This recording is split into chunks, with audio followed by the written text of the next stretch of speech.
Hey guys, welcome to the science and technology class. आज हम पढ़ेंगे कि बायोलॉजी होता क्या है, वायरसेस क्या होते हैं, what are the types of viruses and थोड़ा सा लिचेंस के बारे में जानेंगे। ठीक है, मोस्ट इंपॉर्टेंट टॉपिक आज के हैं types of viruses and viruses. देखो, सबसे पहले हमें पीसीएस और यूपीएससी पॉइंट ऑफ व्यू से पढ़ना है, तो हम सिर्फ इंपॉर्टेंट जो चीजें हैं एग्जाम पॉइंट ऑफ व्यू से सिर्फ उनको ही कवर करके चलेंगे। सबसे पहले बायोलॉजी होता क्या है। देखो, बायोलॉजी अगर हम इजी लैंग्वेज में बात करें, that is study of life या लिविंग बींग्स। अब क्वेश्चन ये अराइज होता है कि लिविंग बींग्स कौन सी होते हैं। सो लिविंग बींग्स के ये करेक्टरिस्टिक्स हैं जो मैंने यहाँ पे मेंशन करे हैं।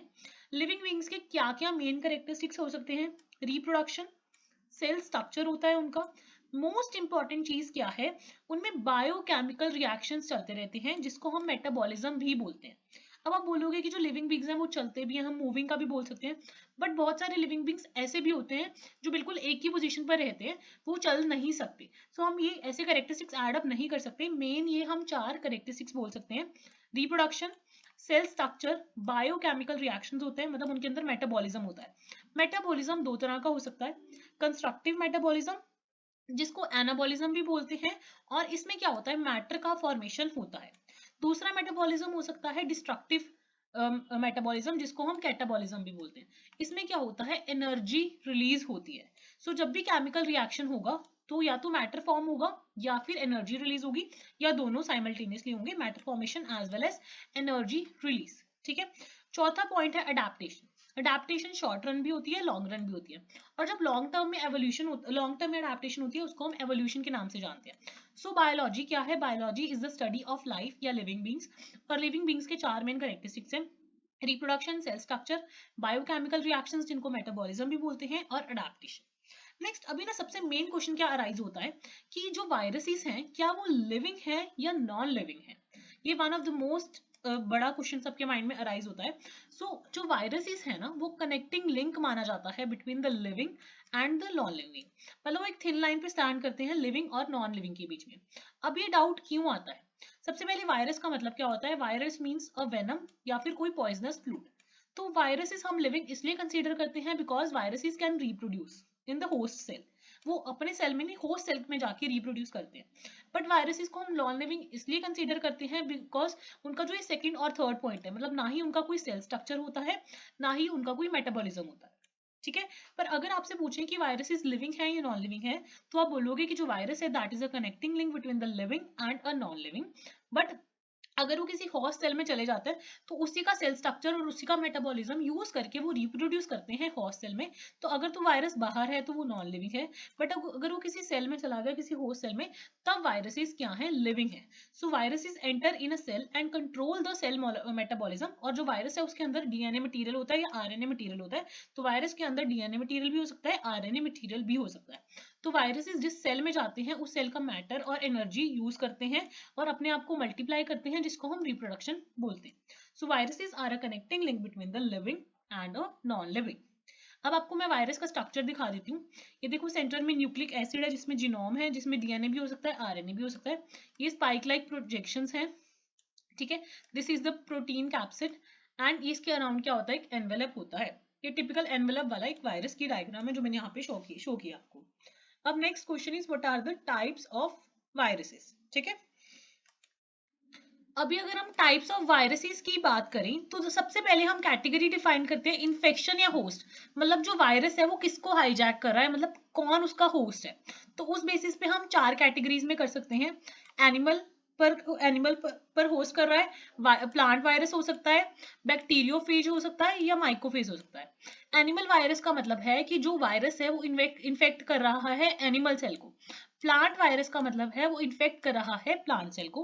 बैक्टीरियोफेज नाम से ही क्लियर हो रहा है, मतलब इन्फेक्ट कर रहा है बैक्टीरिया को। जब भी माइको वर्ड आ जाए, माइको वर्ड का मतलब होता है फंजाई।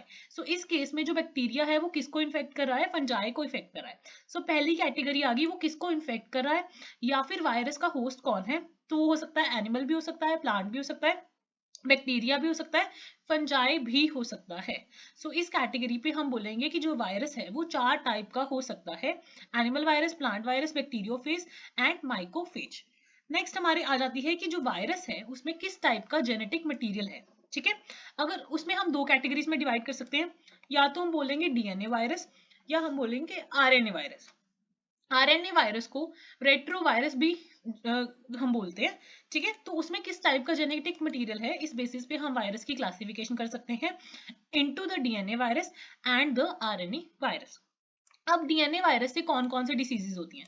देखो, सबसे पहले एक तो याद रखना हेपेटाइटिस, और जितने भी पॉक्स हैं, जैसे स्मॉल पॉक्स हो गया, चिकन पॉक्स हो गया, मंकी पॉक्स हो गया, मनी नहीं मंकी आएगा यहाँ पे, मंकी पॉक्स हो गया, ये सारी डीएनए वायरस से होती हैं।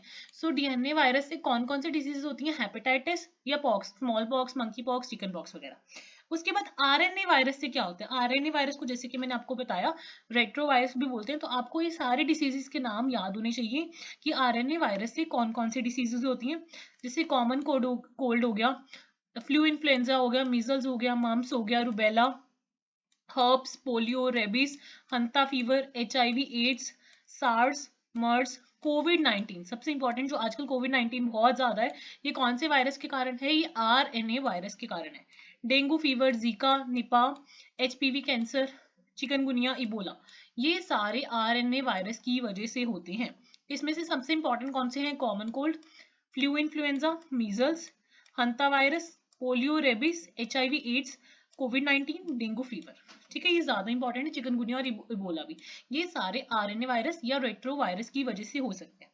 उसके अलावा जो आरएनए वायरस है ना, ये दो सेंस में हो सकता है, या तो पॉजिटिव सेंस आरएनए वायरस हो सकता है या नेगेटिव सेंस आरएनए वायरस हो सकता है। पॉजिटिव सेंस का मतलब है उसको हम ट्रांसलेट कर सकते हैं इनटू द प्रोटीन्स, और नेगेटिव सेंस आरएनए का मतलब है इसको हम रेडिली ट्रांसलेट नहीं कर सकते इनटू द वायरल प्रोटीन्स। ये इतना इंपॉर्टेंट नहीं है, जैसे ऊपर वाला पढ़ लेना कि जो वायरस है उसमें जो जेनेटिक मटेरियल है वो डीएनए भी हो सकता है या आरएनए भी हो सकता है। लास्ट हमारा आज की वीडियो का टॉपिक है दैट इज लिचेंस। लिचेंस क्या है? मोस्ट इंपॉर्टेंट टॉपिक है, ये छोटा सा टॉपिक अभी मैं करवा रही हूँ, इसको ध्यान से समझ लेना। लिचेंस क्या है? सिम्बायोटिक एसोसिएशन है, मतलब म्यूचुअली यूजफुल एसोसिएशन है, किन दोनों की? एल्गे एंड फंजाई की। सो लिचेंस इज एन सिम्बायोटिक या फिर useful association between the algae and the fungi. इसमें जो एल्गे है उसको हम साइकोबॉइड भी बोलते हैं, और जो फंगल कंपोनेंट है उसको हम माइकोबॉइड भी बोलते हैं।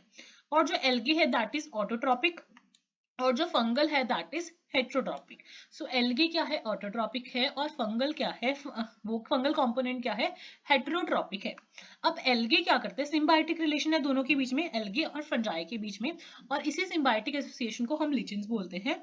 एल्गे क्या है? वो फंजाई के लिए खाना बनाता है, और fungi on the other hand क्या करता है? Fungi provides shelter and absorb minerals and nutrients and water for its partner. So algae क्या करता है? खाना बनाता है, फंजाई उसको शेल्टर प्रोवाइड करता है, और जितने भी न्यूट्रिएंट्स हैं या मिनरल्स हैं या वाटर है वो एल्गे के लिए उनको एब्जॉर्प्शन का काम करता है। एक मोस्ट इंपॉर्टेंट क्वेश्चन जो पूछा जा सकता है वो क्या है कि lichens are very good which indicators? They are good pollution indicators, क्योंकि ये पोल्यूटेड एरियाज में ग्रो ही नहीं करते। सो जहां पे पोल्यूशन नहीं होगा वहीं पर सिम्बायोटिक रिलेशन होगा एल्गे और फंजाई का। So lichens are a very good indicator of the pollution. एक छोटा सा कंसेप्ट और कर लेते हैं, वो क्या है?